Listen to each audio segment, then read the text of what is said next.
అహో ఆహా.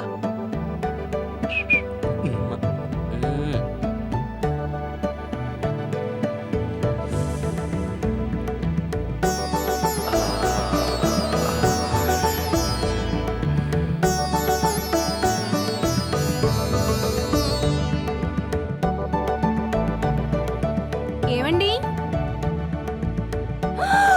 ఏం చేస్తున్నారండి?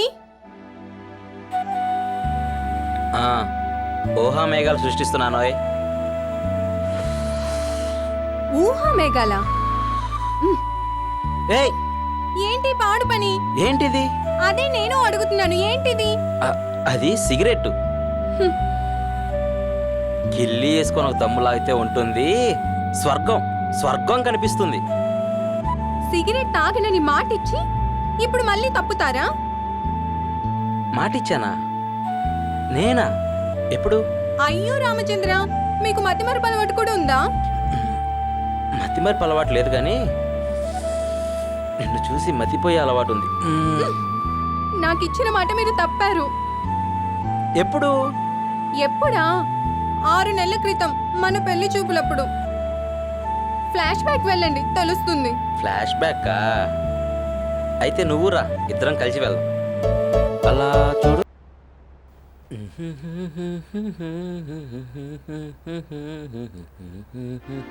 ఏమండి, హారతి తీసుకోండి.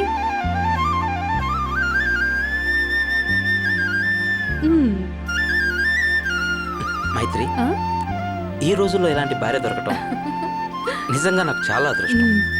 భార్య మాటని గౌరవించే మీలాంటి భర్త దొరకడం కూడా ఏ జన్మలోనో చేసుకున్న పుణ్యం. ఆఫీస్ టైం అవుతుంది, టిఫిన్ రెడీ చేయి. అయ్యో రామచంద్ర, అన్ని రెడీగానే ఉన్నాయి టేబుల్ పైన. మీదే ఆలస్యం. వెళ్ళి తిందామా? పద.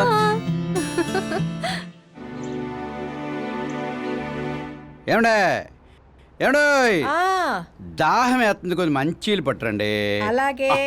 డాడీ, ఎన్నిసార్లు చెప్పాను నీకు ఏంటి? మమ్మీని ఏమండి అని పిలవద్దని.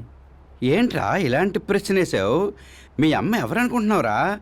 సాధారణమైన లేడీ కాదురా, ద గ్రేట్ హోటల్ యజమాని అప్పుల అప్పారావు ఏకైక పుత్రికరా మీ అమ్మ. మీ అమ్మకి పెళ్లి నిశ్చయమైంది. కళ్యాణ మండపంలో ఒకటే జన సందోహం. మరి పెళ్లికి పెద్దలందరూ వచ్చారు, చుట్టాలందరూ వచ్చారు.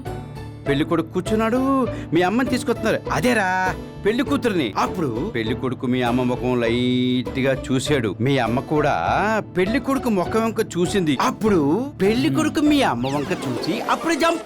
తర్వాత మా యజమాని కాళ్ళు చేతులు ఆడలేదురా, పరుగు పోయింది. అప్పుడు వెంటనే నన్ను చూసి ఇలా రా అన్నాడు. నేను పరిగెట్టుకుంటూ వెళ్ళానా, భయపడకుండా నువ్వు అమ్మాయి మెడలో తాళి కట్టరా అన్నాడు. ఏం చేయను, యజమాని కదా, చెప్పింది చేయాలని తాళి కట్టాను. అలా జరిగిందిరా నా పెళ్ళి. ఇంకా ఫస్ట్ నేడు సంగతి అంటావా? గదిలోకి వెళ్ళి కూర్చున్నాను, ఒకటే సిగ్గుగా ఉంది. ఈ లోపల మీ అమ్మ అప్పుడు వరకు యజమాని కూతురు కదా, కొంచెం సిగ్గుపడింది. ఏమండోయ్ అన్నాను, అప్పుడు పట్టించుకోలేదు. ఆఖరిగా ఏమండోయ్ అన్నాను. అప్పుడు అన్న మాట, ఈ ఒక్క పిలుపు జీవితాంతం గుర్తుపెట్టుకోంది. అదే పిలుపు ఇప్పటి వరకు కంటిన్యూ చేస్తున్నాను, అంతే. బాబా, ఆ పాత కథలు ఎన్నాళ్ళు చెప్తారు? అవునండో, ఈ ప్రపంచంలో అందరికీ పెళ్లి కౌరులంటే ఇష్టం కదా. ఆడది అంటే ఇల్లాలు, మగవాడు అంటే భర్త. అవును, నిజమే. ఈ వయసులో ఎళ్ళకోళం చేస్తున్నారు. ఈ వయసులో వేళాకోళం చేయకపోతే చచ్చిపోయి శవమైన తర్వాత వేళాకోళం చేయమంటావా? రే, ఈ ఆడవాళ్ళు ఉన్నారే, నిజంగా నిజం చెప్పినా ఒప్పుకోరు, చచ్చినా గాని. అదే మనం అబద్ధాలు చెప్పామనుకో వెంటనే ఒప్పుకుంటారు. అబద్ధాలే నమ్ముతాం, అదే మా పని. ఉదాహరణకి ఒక శాంపిల్ చూపిస్తాను, పేపర్ ఎలాగివ్వు. ఆడవాళ్ళు అందమైన దేవతలు. ఏమండి పిలిచారా? అలాగే చెప్పిన వాళ్ళని నరికేమని రాసుంది. ఉండండి, పొయ్యి మీద పప్పు మాడిపోతుంది. ఏమండో, మీకు అదే కరెక్ట్ అండి. మీకు అదే